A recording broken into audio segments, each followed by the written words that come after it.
Hello aspirant, welcome to Baruipur competitive centre. তো আজকে সবাই জানো 10ই জানুয়ারি আজকের কি দিন? বিশ্ব হিন্দি দিবস, ঠিক আছে?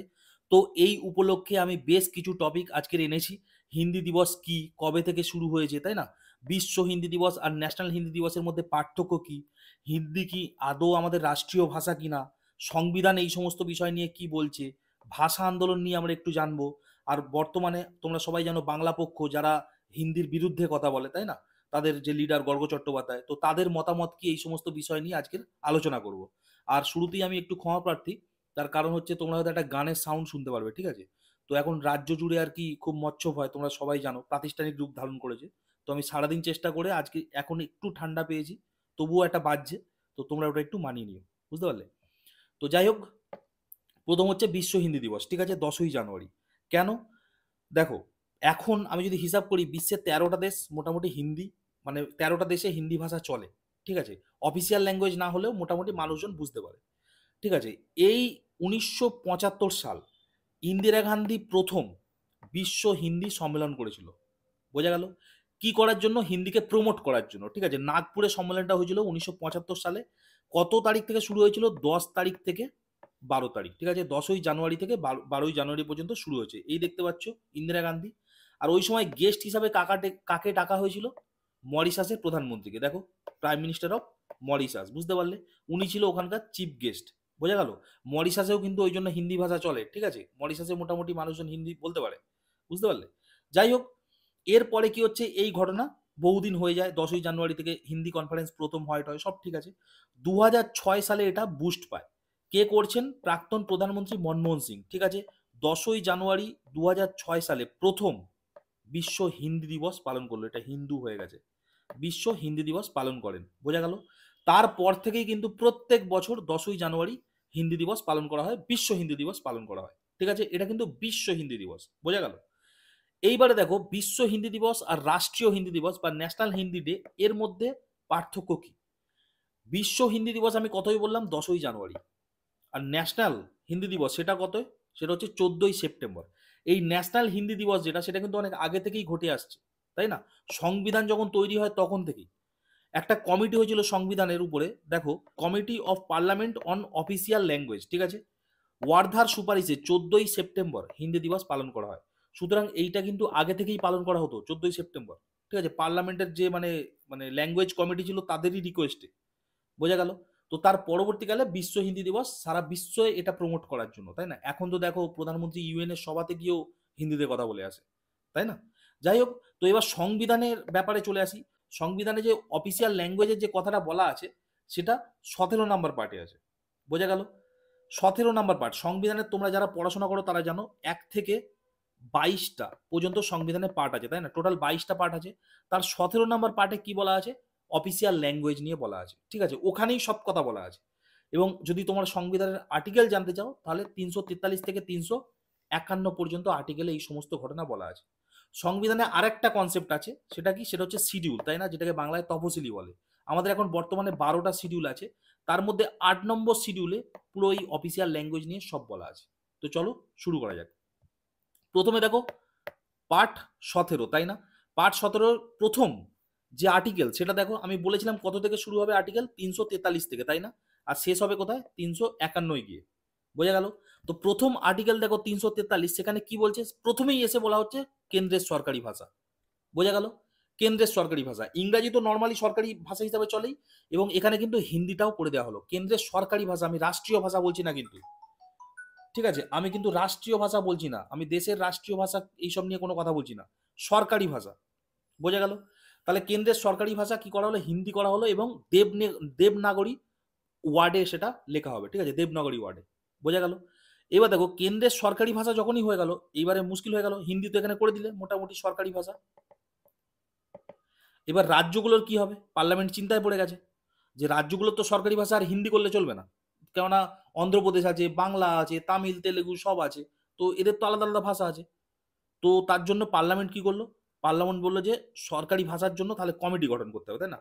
বিভিন্ন কমিশন ও কমিটি পার্লামেন্ট গঠন করবে সরকারি ভাষার জন্য, বোঝা গেল? তা গঠন করা হলো। গঠন করে কি করা হলো? তারপরের আর্টিকেল অর্থাৎ 345 নম্বর আর্টিকেলে কি বলা হলো? রাজ্যের সরকারি ভাষাগুলো বলে দেওয়া হলো, ঠিক আছে? তাহলে কি বললাম, 343-এ কেন্দ্রের সরকারি ভাষা, যেটাকে হিন্দি করে দেওয়া হলো দেবনাগরী লেখায়। বোঝা গেল? তারপরে কি করছে, তারপর ওরা কমিটি গঠন করছে ঠিক করার জন্য যে রাজ্যগুলোকে আমি কি করবো এবারে। ঠিক আছে, কমিটি বা কমিশন পার্লামেন্ট গঠন করছে। বোঝা গেল? তারপরে কি হচ্ছে, তারপরেই এবার রাজ্যের সরকারি ভাষা করে দিল। ঠিক আছে, যে যার রাজ্যের সরকারি ভাষা হয়ে গেল। এরপরে কি বলছে, এরপরে দেখো, রাজ্যের সরকারি ভাষা তো করে দিল, কিন্তু পার্লামেন্ট এবার চিন্তায় পড়ে গেল যে রাজ্যের ধরো সরকারি ভাষা ঠিক আছে, মানে একটা রাজ্যে ধরো বাংলা সরকারি ভাষা, পশ্চিমবঙ্গের সরকারি ভাষা, কিন্তু কেন্দ্রের সরকারি ভাষা তো হিন্দি হয়ে আছে। তা কেন্দ্রের সঙ্গে যখন রাজ্যের ডিল হবে তখন কি ভাষায় হবে? কিংবা ধরো দুটো রাজ্যের মধ্যে বাংলা আর হচ্ছে তোমার ধরো ইউপি, বা বাংলা বা তোমার হচ্ছে তেলেঙ্গানা বা অন্ধ্রপ্রদেশ, এদের মধ্যে যখন ডিল হবে কি ভাষায় হবে? তাই না, একটা তো মধ্যস্থতা করতে হবে। তাই জন্য এখানে বলা হলো কেন্দ্র ও রাজ্যের মধ্যে অথবা রাজ্যগুলির মধ্যে নিজেদের মধ্যে যোগাযোগ রচনার ক্ষেত্রে কেন্দ্রের সরকারি ভাষা চলবে। তাহলে কেন্দ্রের সরকারি ভাষা, এই প্রথম যে ভাষা, তাকেই অগ্রাধিকার দেওয়া হলো। ঠিক আছে, এবং যেটা অলরেডি কিন্তু হিন্দি বলা আছে। হলো। নেক্সট কি হচ্ছে, নেক্সট হচ্ছে 347। 347 নম্বরে কি বলা আছে, যে রাজ্যের সরকারি ভাষা কিভাবে সিলেক্ট হবে। রাজ্যে তো সরকারি ভাষা আমরা বলে দিলাম, এটা কিভাবে সিলেক্ট হবে। ধরো কোনো রাজ্যের কিছু মানুষ একটা ভাষা ব্যবহার করে, ঠিক আছে, ওটা সরকারি করতে চায়, তাহলে তারা প্রেসিডেন্টের কাছে আবেদন করবে। সেটা কি কিভাবে বলছে দেখো, কোনো রাজ্যের জনগণের একটি উল্লেখযোগ্য অংশ তাদের ব্যবহৃত ভাষাকে সংশ্লিষ্ট রাজ্য কর্তৃক সরকারি ভাষা হিসেবে স্বীকৃতি দানের জন্য রাষ্ট্রপতির কাছে আবেদন করলে রাষ্ট্রপতি সেই মর্মে রাজ্যকে নির্দেশ দিতে পারেন। বোঝা গেল? তাহলে রাষ্ট্রপতির কাছে আবেদন করতে হবে যে এইটাকে আমি সরকারি ভাষা করতে চাই, এবং রাষ্ট্রপতি সেই মর্মে আদেশ দিতে পারেন। বোঝা গেল? এটাই হচ্ছে নিয়ম। এই ভাষা সমগ্র রাজ্যে বা রাজ্যের কোনো একটি অংশে চালু হতে পারে। বোঝা গেল? তাহলে পুরো রাজ্যও সরকারি ভাষা হতে পারে বা কোনো একটা পার্টে হতে পারে। বোঝা গেল? ধরো আমাদের পশ্চিমবঙ্গ, পশ্চিমবঙ্গে ধরো আমার সরকারি ভাষা বাংলা, সে তো আছেই। এবার ধরো আহ, ধরো কোথাও কোথাও ধরো দিনাজপুর সাইডে ওদের মানে ভাষাগুলো কি ভাষা বলে ওটাকে, তোমার বারেন্দ্রী ভাষা বলে না, বলে যে বারেন্দ্রী ভাষাই ওখানে সরকারি ভাষা হবে, বারেন্দ্রী স্টাইলেই লিখবো। ধরো প্রেসিডেন্টের কাছে বললো ওখানকার মানুষজন, দেওয়া হলো পার্লামেন্টে, প্রেসিডেন্ট নিল, প্রেসিডেন্ট নিয়ে দেখছে হ্যাঁ করে দেবো, তখন ওই অঞ্চলটাতেও কিন্তু ওইটা অফিসিয়াল ল্যাঙ্গুয়েজ হিসাবে চলতে পারে। বুঝতে পারলে? একটা ছোট অঞ্চলেও চলতে পারে, পুরো রাজ্যে চলবে এরকম কোনো ব্যাপার না, কিন্তু প্রেসিডেন্টের পারমিশন লাগবে। বোঝা গেল? তো এই হলো নর্মাল ক্ষেত্র, রাজ্য ফাজ্য হ্যান ত্যান। এরপরে আইনি ক্ষেত্র আছে দেখো, এবারে পুরো আইনি, ঠিক আছে, 48, 49, 50 পুরো আইনি ব্যাপার স্যাপার। তাহলে 48-এ কি বলছে, সুপ্রিম কোর্ট ও হাইকোর্টের ব্যবহৃত ভাষা। ঠিক আছে, কি বলা হচ্ছে, আদালতের রায়, ডিক্রি, নির্দেশ, এই সমস্ত কিছু ইংরাজি ব্যবহার করতে হবে। বোঝা গেল? মাত্র 4টে স্টেটে আদালত কিন্তু হিন্দিতে কথা বলে, বাকি কিন্তু সব জায়গাতে ইংরাজিতেই কনভারসেশন হয়। এমনি মানে কথোপকথন হয়তো বাংলায় হয়ে যাচ্ছে বা অন্যান্য ভাষায় হয়ে যাচ্ছে, কিন্তু রায়দান বলো বা ডিক্রি জারি যাই হোক না কেন, সমস্ত কিছু কিন্তু ইংরাজিতেই হয়। বোঝা গেল? তাহলে একটা আইন হলো। নেক্সট 349-এ আর একটা আইন কি বলছে, ভাষা সংক্রান্ত আইনের বিশেষ প্রয়োগ পদ্ধতি। ঠিক আছে, ভাষা সংক্রান্ত যে আইন আছে তার বিশেষ প্রয়োগ পদ্ধতি হবে 349 নম্বর আর্টিকেলে। এইবার দেখো 350 নম্বর আর্টিকেলে কি বলছে, প্রত্যেক ব্যক্তি প্রচলিত যে কোনো একটি ভাষার কেন্দ্রীয় বা রাজ্য সরকারের কাছে নিজের অভিযোগ ও তার প্রতিকারের আবেদন জানাতে পারে। মানে যখন কোনো ব্যক্তি অভিযোগ বা প্রতিকারের আবেদন জানাতে পারবে, তখন প্রত্যেক ব্যক্তি প্রচলিত যে কোনো একটি ভাষায় সে সেটা করতে পারে। বোঝা গেল? যে কোনো সরকারের কাছে, সেটা কেন্দ্র সরকারও হতে পারে, রাজ্য সরকারও হতে পারে। বোঝা গেল? এরপরে 350, এটা খুব ইম্পর্টেন্ট। ঠিক আছে, 350 এ কি বলছে, প্রাথমিক শিক্ষার ক্ষেত্রে মাতৃভাষায় শিক্ষাদান করা যাবে। এটা যদি না যেত তাহলে কিন্তু বাংলা মিডিয়াম বলো বা হিন্দি মিডিয়াম বলো বা অন্যান্য সমস্ত মিডিয়াম স্কুল হতেই পারতো না। তাই না? তোমরা ভালো করে খেয়াল করবে, যারা সায়েন্সে আমরা পড়াশোনা করেছি তারা কিন্তু, আমরা প্রাথমিক শিক্ষাটা কিন্তু বাংলায় করেছি, তাই না? শুধু তাই নয়, আমরা 12 পর্যন্ত বাংলায় করেছি, তারপরে কলেজে উঠে দেখবে ইংরেজিতে পড়েছি। কেউ কোনো কিন্তু প্রতিবাদ করেনি, কেন করা যাবে না, কারণ প্রাথমিক শিক্ষার ক্ষেত্রেই বাংলাটা, তাই না? এরপর চলে এসো 350-এর বি। 350-এর বিতে কি বলছে, যারা ভাষাগত সংখ্যালঘু, ঠিক আছে, আমরা ধার্মিক সংখ্যালঘু তো অনেক শুনেছি, কিন্তু যারা ভাষাগত সংখ্যালঘু, যারা অল্প মানে ধরো একটা রিজনাল ভাষা খুব অল্প লোক বলে, রাষ্ট্রপতি ওই ভাষাগত সংখ্যালঘুদের স্বার্থ রক্ষার জন্য বিশেষ আধিকারিক বা স্পেশাল অফিসার কিন্তু নিয়োগ করতে পারে। বোঝা গেল? আর সর্বশেষ 351 নম্বর আর্টিকেল কি বলছে, হিন্দি ভাষার উন্নয়ন ও প্রসারের জন্য কেন্দ্র প্রয়োজনীয় ব্যবস্থা গ্রহণ ও নির্দেশ করতে পারে। এই জায়গাটাই হয়ে গেল গন্ডগোল শেষে। ঠিক আছে, হিন্দি ভাষার প্রোগ্রেস আর প্রসারের জন্য কেন্দ্র ব্যবস্থা নেবে। এই জন্যই ভালো করে খেয়াল করে দেখো ইন্দিরা গান্ধী তোমাদের এখানে দেখো 1975 সালে এই জন্যই ইন্দিরা গান্ধী কিন্তু হিন্দি ভাষার বিশ্ব হিন্দি কনফারেন্স রেখেছিল। তার কারণ কি? উনি 351 নম্বর আর্টিকেল ফলো করছে, তাই না? হিন্দি ভাষাকে প্রমোট করছে। বোঝা গেল? এবার তাতে কি হচ্ছে, তাতে অনেক প্রবলেমও আসছে, সেটা নিয়ে আমি পরে আলোচনা করছি। চলো এবার শিডিউল নিয়ে আলোচনা করে নেওয়া যাক। আমি তো তোমাদের পার্টটা বলে দিয়েছি, 17 নম্বর পার্ট, তাই না? শিডিউল কি হচ্ছে? শিডিউলে আমাদের যখন সংবিধান তৈরি হয় তখন কিন্তু আমাদের 14টা শিডিউল ল্যাঙ্গুয়েজ করা হয়েছিল, তাই না? যে সরকারি ভাষা 14টা থাকবে, কিন্তু পরবর্তীকালে আরও 8টা ভাষা আমাদের সংবিধান সংশোধন করতে করতে আমরা যোগ করেছি, তাই না? যেটাকে আমরা সংবিধান অ্যামেন্ডমেন্ট বলি বা কনস্টিটিউশনাল অ্যামেন্ডমেন্ট বলি। দেখো, প্রথমবার সংবিধান ভাষার জন্য সংশোধন করা হয় কততম? 21তম সংবিধান সংশোধন, তাই না? সেখানে কি করা হয়? প্রথম একটা ল্যাঙ্গুয়েজ ঢুকছে, তার নাম কি? তার নাম হচ্ছে সিন্ধি বা সিন্ধ্রি, তাই না? 21তম সংবিধান সংশোধন করে কি করা হচ্ছে? সিন্ধ্রি ভাষাকে ঢোকানো হচ্ছে। আমাদের হয়ে গেল 15টা ভাষা, তাই না? এই সব কটা ভাষাই কিন্তু আমাদের অফিসিয়াল ল্যাঙ্গুয়েজ। বোঝা গেল? এরপরে কি হচ্ছে? এরপর 71তম সংবিধান সংশোধন, ঠিক আছে? আরও 3টে ভাষা যুক্ত হচ্ছে। কি? মণিপুরি, কঙ্কনি, নেপালি। সহজে মনে রাখবে নামক, নমক, ঠিক আছে? হিন্দি ভাষা নিয়ে কথা বলছি, নমক মনে রাখবে। ন দিয়ে হয়ে গেল নেপালি, ম দিয়ে হয়ে গেল মণিপুরি, আর ক দিয়ে হয়ে গেল কঙ্কনি। বোঝা গেল? এরপরে কি আসছে? 92তম সংবিধান সংশোধন। সেখানে 4টে ভাষা অ্যাড হচ্ছে, ঠিক আছে? কি কি? বোড়ো, ডোগরি, সাঁওতালি, মৈথিলি। ঠিক আছে? কি কি বললাম? বোড়ো, ডোগরি, সাঁওতালি, মৈথিলি। ঠিক আছে? এই কটা মনে রাখবে। আর যদি ট্রিক জানতে চাও, দেখো এখানে 21 আর এখানে 71, দুটো যোগ করো, দেখো নিচে 92 হবে। আবার এখানে দেখো একটা ল্যাঙ্গুয়েজ যুক্ত হচ্ছে, এখানে 4টে ল্যাঙ্গুয়েজ, এই 3টে ল্যাঙ্গুয়েজ যুক্ত হচ্ছে, নিচে যোগ করে দেখো 4টে ল্যাঙ্গুয়েজ হচ্ছে। তো এইভাবে তোমরা একটু মনে রাখতে পারো। এইবার চলে এসো ভাষা আন্দোলন। তোমরা জেভিপি কমিটির নাম শুনেছো, তাই না? মানে রাজ্য যখন গঠন হবে তার আগে জেভিপি কমিটি গঠন করা হয়েছিল। এই জেভিপি কমিটি বলেছিল রাজ্য গঠন হবে, সব ঠিক আছে, কিন্তু ভাষার ভিত্তিতে হবে না। কিন্তু ওই সময় এই যে পট্টি শ্রী রামালু, ইনি কি? ইনি হচ্ছে চাইছিল যে যারা তেলেগু ভাষা বলে ওই তাদের নিয়ে একটা আলাদা রাজ্যর দাবি ইনি শুরু করেছিলেন। কিন্তু এটাকে সরকার মানে একদমই মানে চাইছিলেন না যে ভাষার ভিত্তিতে কোনো রাজ্য হোক, তাহলে সবাই ডিমান্ড করবে। বোঝা গেল? তো ইনি কি করলেন? ইনি তারপরে অনশন শুরু করলেন। 56 দিন অনশনের পর ইনি কিন্তু মারা গেলেন। বোঝা গেল?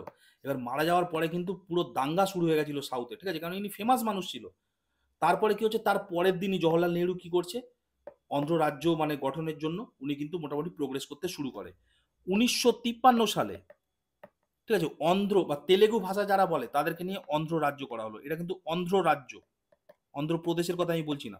1953 সালে করা হলো অন্ধ্র রাজ্য, যারা তেলেগু ভাষী লোক। ইনি 1992 সালে মারা গেছেন, ঠিক আছে? এই সরি 1952 সালে ইনি মারা গেছেন। তার পরের বছরই 1953 সালে অন্ধ্র রাজ্য করা হলো, যারা তেলেগুতে কথা বলে তাদেরকে নিয়ে।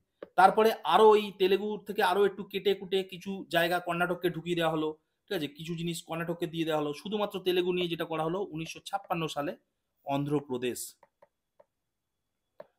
অন্ধ্রপ্রদেশ রাজ্য। বোঝা গেল? হলো। এরপরে দেখো, এরপর তোমরা সবাই জানো যেটা পরীক্ষাতেও খুব আসে, 2 জুলাই 2014 সালে কি হচ্ছে? এই অন্ধ্রপ্রদেশ রাজ্যটা আবার দুভাগে ভাগ হচ্ছে। একটা হচ্ছে কি? একটা হচ্ছে অন্ধ্রপ্রদেশ নিজে থাকছে, আর একটা হচ্ছে আমাদের তেলেঙ্গানা। বোঝা গেল? তেলেঙ্গানার রাজধানী করে দেওয়া হলো হায়দ্রাবাদকে, আর অন্ধ্রপ্রদেশের রাজধানী তখন বলা হয়েছিল অমরাবতীকে করা হবে, কিন্তু এখন বিশাখাপত্তনমকেই রাখা হচ্ছে। বোঝা গেল? এই হচ্ছে অন্ধ্রপ্রদেশের ইতিহাস ভাষা নিয়ে, ঠিক আছে? এটা কিন্তু মানে সাউথের লোকরা নিজেদের ভাষা নিয়ে খুব সেন্সিটিভ, বুঝতে পারলে? ওরা হিন্দির আগ্রাসন একদমই পছন্দ করে না। ঠিক তেমনই আমাদের এখানেও আসবে। এরপর দেখো ভাষা আন্দোলন। ভাষা আন্দোলন নিয়ে তোমরা আর কি বলবো, 21শে ফেব্রুয়ারির কথা সবাই জানো, তাই না? 21শে ফেব্রুয়ারি ব্যাপারটা কি? 1952 সালে কি হয়েছিল? যে তখন পাকিস্তান কি ছিল, মানে তখন আমাদের যে বাংলাদেশ বর্তমানে, ওটা তো তখন পূর্ব পাকিস্তান ছিল, তাই না? পশ্চিম পাকিস্তান ছিল বর্তমানের পাকিস্তানটা, আর বাংলাদেশটা পূর্ব পাকিস্তান। তো তখন কি হয়েছে? বাংলাদেশের যে আমাদের মানে কি ভাষা, কি বাংলা। তো তখন জিন্না, মোহাম্মদ আলী জিন্না কি চেয়েছিল? পুরো পাকিস্তানের সবাই উর্দুতে কথা বলবে, সুতরাং এরাও উর্দুতে কথা বলবে। এবার বাঙালির উপরে উর্দু চাপিয়ে দিচ্ছে। বোঝা গেল? বাঙালির উপরে উর্দু চাপিয়ে দেওয়া হচ্ছে। তার জন্য কি হচ্ছে? বাংলায় প্রচুর মানুষ, ছাত্র সমস্ত বিভৎস আন্দোলন করতে শুরু করে, ঠিক আছে? পুলিশ গুলি চালায়, হাজার হাজার মানুষ মারা যায়। তাই না? এখানে শহীদ হয়েছিল অনেকে, দেখো রফিক, জব্বার, শফিউর, সালাম, বরকত সহ বহু ছাত্রনেতা মারা যান কিন্তু। এবং এইটা নিয়ে বীভৎস আন্দোলন হয় এবং বাংলা শেষে কি হয়, মানে বাংলা ভাষার স্বীকৃতি ওরা নিজেরা আদায় করে নেয়। শুধু তাই নয়, 1999 সালে ইউনেস্কো থেকে এটাকে কিন্তু মানে গৃহীত হয় যে এই যে ভাষা দিবস পালন হবে 21শে ফেব্রুয়ারি, এটা ইউনেস্কো গৃহীত করে। সারা এখন বিশ্ব জুড়ে ভাষা দিবস পালন হয়, যেটা সূত্রপাত কিন্তু বাংলাদেশে। বোঝা গেল? মানে সারা বিশ্ব তাকিয়ে দেখলো যে ভাষার প্রতি মানুষের এই লেভেলের ভালোবাসা থাকতে পারে, যে গুলি খাচ্ছে, মার খাচ্ছে, মরে যাচ্ছে, কিন্তু নিজের ভাষা ছাড়ছে না, বাংলা ভাষা ছাড়ছে না। ঠিক আছে? বোঝা গেল? মানে এতটাই মানুষের ভাষার প্রতি ভালোবাসা থাকতে পারে। এবং তোমরা সারপ্রাইজ হবে, কিছু বছর আগে আমি পেপারে পড়েছিলাম যে করাচি ইউনিভার্সিটি মানে পাকিস্তানেতেও কিন্তু 21শে ফেব্রুয়ারি ভাষা দিবস পালন করা হচ্ছে এবং ওরা উর্দুকেই ভাষা দিবস হিসেবে পালন করছে, নিজেদের যেটা ভাষা। মানে বোঝো, যারা উর্দু চাপাতে গেছিল তারাই আবার কিন্তু এখন ভাষা দিবস পালন করছে। ইউনিভার্সিটির ছেলে, অবশ্যই প্রোগ্রেসিভ মাইন্ড, মানে এগুলোই তো ঠিকঠাক জিনিস, তাই না? যে ভুল হয়েছিল স্বীকার করে নিয়েছে, এখন তারাও সেলিব্রেট করছে ওই দিনটাকে নিজেদের ভাষা দিবস হিসাবে। বোঝা গেল? এরপর চলে এসো এই মানুষটা। এই মানুষটা 2 বছর আগে, এই 1 বছর আগে, ঠিক আছে, পদ্মশ্রী পেয়েছে, তাই না? 2023 সালে এখানে দেখো পদ্মশ্রী পেয়েছে কে? এনার নাম হচ্ছে ধনীরাম টোটো। এই যে টোটো ভাষা আছে, যেটা তোমাদের কোচবিহারের ওই সাইডে চলে, তাই না, আমাদের পশ্চিমবঙ্গের উপর দিকটা, এই টোটো ভাষা স্ক্রিপ্ট ইনি লিখেছে, বুঝতে পারছো? টোটো ভাষা স্ক্রিপ্ট লিখেছে, কোনো স্ক্রিপ্ট ছিল না আগে, মানে মানে ছিল না। মানে টোটো ভাষা যদি আমি ভালো ভাষায় বলি, যে অ ক খ ছিল না, যেটা বিদ্যাসাগর আমাদের জন্য করেছে, তিনি কিন্তু টোটো ভাষা ইনি করেছে। টোটো ভাষার বিদ্যাসাগর হয়তো বলা যেতে পারে না, মানে এত বড় খেতাব দেওয়ার আমি কেউ নই, কিন্তু যাই হোক, মানে টোটো ভাষার বিদ্যাসাগর তো এনাকে বলা যেতেই পারে, উনি লেখা দিয়েছে, বুঝতে পারলে, টোটো ভাষা। তো মানে এনাকে পদ্মশ্রী দেওয়া হয়েছে এবং এই ধনীরাম টোটো, এটা মনে রাখবে, আর যারা নর্থের ছেলে আছে তারা অবশ্যই এটা মনে রাখবে, তাই না? তোমাদের তো এটা খুব ইম্পর্টেন্ট। যাই হোক, এরপরে চলে এসো আমাদের বাংলায় এখন যেটা হচ্ছে, সেটা কি? সেটা হচ্ছে বাংলা পক্ষ, তাই না? তো তোমরা সবাই এনাকে চেনো, গর্গ চ্যাটার্জি। তো দেখো, মানে আমি কিন্তু অন্য সেন্সে জিনিসটা বলছি না, ঠিক আছে? এখন যেটা হচ্ছে সেটাই তোমাকে জানতে হবে, বুঝতে পারলে? You can love them, you can hate them, but you can't ignore them. বুঝতে পারলে? তো আমার পড়ানো কাজ আমি পড়াচ্ছি, ঠিক আছে? এই যে 14ই সেপ্টেম্বর, যে মানে ভাষা, মানে এই তোমাদের বললাম যে রাষ্ট্রীয় যে ভাষা দিবস পালন করা হয়, আজকের দিনের কথা বলছি না, আজকের হচ্ছে বিশ্ব ভাষা দিবস। 14ই সেপ্টেম্বর যে রাষ্ট্রীয় ভাষা দিবস পালন করা হয়, বাংলা পক্ষ থেকে সেটাকে কালো দিন হিসাবে কিন্তু পালন করা হয়েছিল। তারা কিন্তু মিছিল জড়ো করেছিল, ঠিক আছে? এই দেখতে পাচ্ছ, 14ই সেপ্টেম্বর কালো দিন, বুঝতে পারলে? ওরা কিন্তু মিছিলে গেছিল ওই নিয়ে, এবং তাদের বিভিন্ন মত ছিল। তারা কি বলেছিল? তারা বলেছিল যে দেখো, এখানে বলছে যে অহিন্দি ভাষার দ্বিতীয় শ্রেণীর হওয়ার দিন, ঠিক আছে? মানে যারা অহিন্দি ভাষী, তাই না, যারা হিন্দিতে কথা বলে না, এই দিনটা হচ্ছে দ্বিতীয় শ্রেণীর হওয়ার দিন। তার কারণ কি? তাদের মতে এই যে হিন্দি আমাদের উপর চাপিয়ে দেওয়া হচ্ছে। বোঝা গেল? বলছে হিন্দি হচ্ছে যে সরকারি ভাষা করা হচ্ছে, বা সরকার যে হিন্দির প্রসারকে উৎসাহিত করছে, এটা কিন্তু অ্যাকচুয়ালি উৎসাহিত করছে না, এটা কি করছে? হিন্দি চাপিয়ে দেওয়া হচ্ছে সবার উপরে, ঠিক আছে? তো তাই জন্যই বাংলা পক্ষ ওর রিভার্স গিয়ার শুরু করে দিয়েছে। তো তোমরা এগুলো মানে নতুন কিছু নয়, তোমরা ভিডিওতে মানে ফেসবুকে টেসবুকে সর্বত্রই এনাদেরকে দেখতে পাও। তো এনারা এই নিয়ে কাজ করেন, তাই না? এবার দেখো, ওই যে ওই দিন একটা মিছিল হয়েছিল, আগের বছরের নিউজ এটা, ওই দিন একটা মিছিল হয়েছিল 14ই সেপ্টেম্বর। মিছিলের পরে উনি কি বলেছেন? এটা কালো দিন আখ্যা দিয়েছেন, আর কি বলেছে, আজ থেকে প্রতিটা বছর বাংলা জুড়ে 14ই সেপ্টেম্বর দিনটিকে মশাল মিছিল করে কালো দিন হিসাবে পালন করা হবে। মানে বোঝো, একদল মানুষ ন্যাশনাল হিন্দিতে পালন করছে, আর একদল মানুষ সেই একই কারণে কালো দিন হিসাবে পালন করছে। বোঝা গেল? তো এনারা এনাদের এনাদের একটা আর কি মানে মতাদর্শ আছে, অবশ্যই সেটা এনারা ফলো করবে। এনাদের দলটা অনেকটা অ্যাগ্রেসিভ, তাই না? তো এনাদের মত দেখো, বেকার বলে তো লাভ নেই। কিছুদিন আগে পর্যন্ত যখন ওই আর্মির রিক্রুটমেন্ট নিয়ে যখন একটা বিশাল প্রবলেম হচ্ছিল, তো এনারা না থাকলে হয়তো আমরা প্রবলেমটা জানতেই পারতাম না, তাই না? তো এনারা ওই ওই সময় কিন্তু ওই যে মানে কাস্ট সার্টিফিকেট নিয়ে বিভিন্ন কথা শোনা যাচ্ছিল, সেইটা কিন্তু প্রথম অ্যারেস্ট এনারাই করেছিলেন। ব্যাপারটা অ্যারেস্ট এনারাই করেছিলেন প্রথম, তাই না? এবং শুধু তাই নয়, এই যে ভাষার যে মানে কম্পালসারি করা বিভিন্ন পরীক্ষায়, আজকে ডাব্লিউবিসিএস পরীক্ষায় বাংলা কম্পালসারি, এইটা কিন্তু আমরা মনে মনে অনেকেই চাইতাম, কিন্তু আমরা সংগঠিতভাবে কোনোদিন বলতে পারিনি। তো এনারাই কিন্তু এটা প্রথম বলেছে, দাবি কিন্তু এনারাই তুলেছে। সুতরাং সেই একই কথা, you can love them, you can hate them, but you can't ignore them, তাই না? এনারা নিজেদের একটা মতাদর্শতে বিশ্বাস করে, তো এনারা এনাদের মতো কাজ করছে। যাই হোক, আমি কোনো পক্ষে বা বিপক্ষে আমি কোনো কথা বলছি না। আমি জানি এনার মানে যেমন ফলোয়ার্সও আছে তেমন রিভার্সেও আছে, তাই না? আমি দুটো পক্ষকে মাথায় রেখেই আমি কথাটা বলছি। আমার পড়ানো উচিত। আমি চাইলে এই বিষয়টা সাইলেন্ট থেকে যেতে পারতাম। কিন্তু ভাষা নিয়ে কথা বলছি, এনাদের কথা যদি না বলি তাহলে কিন্তু কথাটা ইনকমপ্লিট। তাই না? ভাষা নিয়ে কথা বললে এখন বাংলায়, বাংলা পক্ষ নিয়ে কথা বলতেই হবে। তো যাই হোক, এটা আমার মতামত। তোমাদের যদি আলাদা কোনো মত থাকে বা মতাদর্শ থাকে সেটা তোমরা কমেন্ট বক্সে অবশ্যই জানাবে। আমাদের ১৯ নম্বর আর্টিকেল বলেই দিয়েছে ফ্রিডম অফ স্পিচ। তোমাদের নিজের মতামত অবশ্যই জানানোর অধিকার আছে, যেমনটা এনাদেরও আছে। তাই না? তো এই ছিল আজকের বিষয়বস্তু। তোমরা জানাবে তোমাদের ক্লাসটা কেমন লাগলো। আমি এরকম রেগুলার বেসে ক্লাস আনতে থাকবো। ইতিহাসের বিভিন্ন ক্লাস আমি অলরেডি আপলোড করে দিয়েছি। তোমাদের রেসপন্ড খুব ভালো। তার জন্য থ্যাংক ইউ। আর এইরকম ভিডিও আরও দেখতে চাইলে অবশ্যই আমার পাশে থেকো। যারা নতুন তারা চ্যানেলটা সাবস্ক্রাইব করো। ভালো লাগলে ভিডিওটায় অবশ্যই একটা লাইক মেরো। দেখা হবে পরের video. Stay tune and by.